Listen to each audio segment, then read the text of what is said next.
Aujourd'hui, je vous emmène avec moi pour aller dans une forêt que je connais assez bien, qui a une trentaine de minutes d'ici.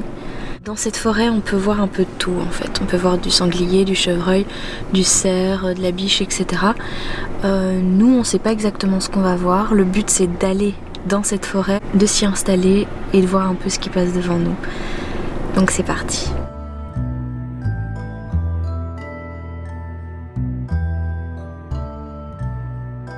Ça y est, on vient d'arriver dans la forêt en question. Je vais me camoufler, me cacher un minimum. On va aller s'enfoncer un peu plus loin dans la forêt pour vraiment essayer de se mettre à un endroit où il y a en fait une prairie et on va essayer de se mettre en bordure de cette prairie et on va attendre.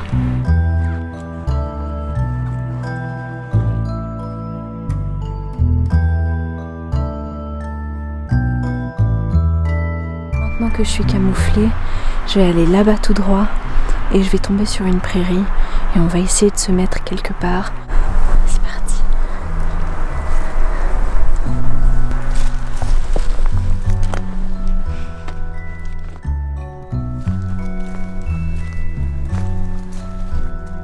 Il y a parfois des petits rayons de soleil comme maintenant.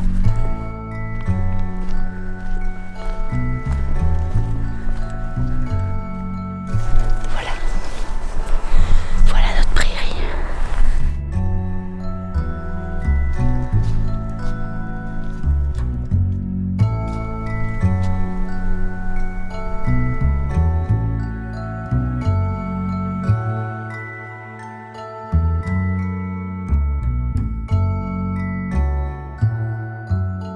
Voilà, ça y est, je me suis fabriqué un espèce d'affût et je vais rester là, tranquille.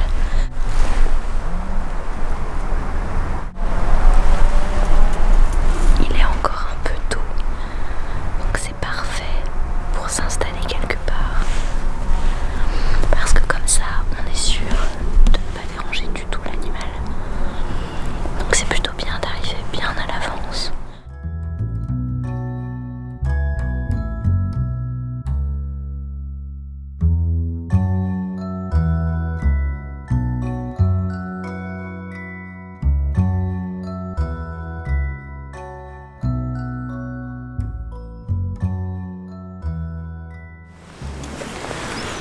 Parlons un peu du chevreuil. Le chevreuil, sa caractéristique, c'est que il est tout petit. Je veux dire, si vous faites pas vraiment encore la différence entre un cerf et un chevreuil, en fait, à partir du moment où vous l'observez une bonne fois, on se rend compte assez vite de la grande différence qu'il y a entre les deux espèces. Parce que le cerf va être beaucoup plus massif, beaucoup plus grand que le chevreuil. Le chevreuil, lui, est beaucoup plus petit. Au garrot, le chevreuil va faire peut-être 70 cm, alors que pour le cerf, on va avoir 1m10, 1m20, 1m30, voire 1m50 au garrot. Donc ça va être pas du tout la même bête. Les poids aussi, évidemment, sont proportionnels. C'est pas les mêmes, ça c'est sûr. Donc on voit vite la différence entre les deux.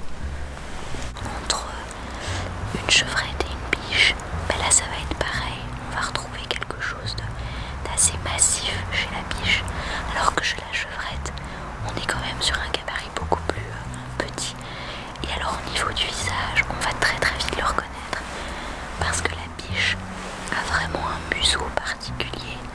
Elle va vraiment avoir un museau plus long, plus trapu, plus marqué au niveau des traits, alors que la chevrette, elle, est plus douce, beaucoup plus courte. On va vraiment voir une différence à ce niveau-là.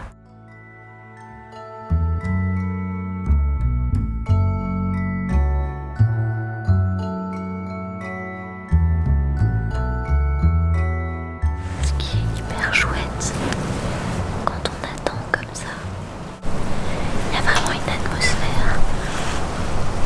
Parce qu'on attend et à la fois on n'attend pas vraiment. On est juste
je suis hyper contente d'avoir vu quelque chose.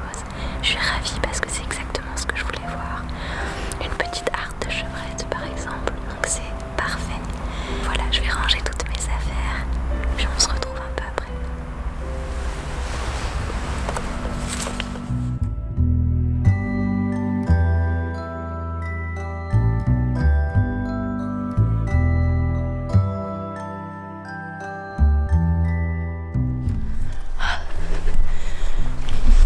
Étant donné que je me suis assez éloignée de l'endroit d'où je viens, je peux me permettre dans ces cas-là de retirer mon camouflage sans vraiment trop déranger. Je vois la route là juste en face de moi, du coup ça y est. C'était très chouette, je pensais vraiment mais vraiment pas qu'on allait voir quelque chose. C'est vraiment chouette. Je suis hyper contente parce que c'est vraiment ce que j'avais envie de voir aujourd'hui, vraiment ce que j'avais envie de partager avec vous. Donc voilà, je suis hyper contente. J'espère de tout cœur que ça vous aura plu. Et puis moi je vous dis à la prochaine parce qu'il y en aura d'autres des vidéos comme ça. Ça c'est sûr, étant donné que c'est ce que je préfère faire. Donc voilà, j'espère que ça vous aura plu. N'hésitez pas à me le dire. À le dire dans les commentaires parce que j'adore avoir de votre retour. Et puis voilà, je vous embrasse et à la prochaine.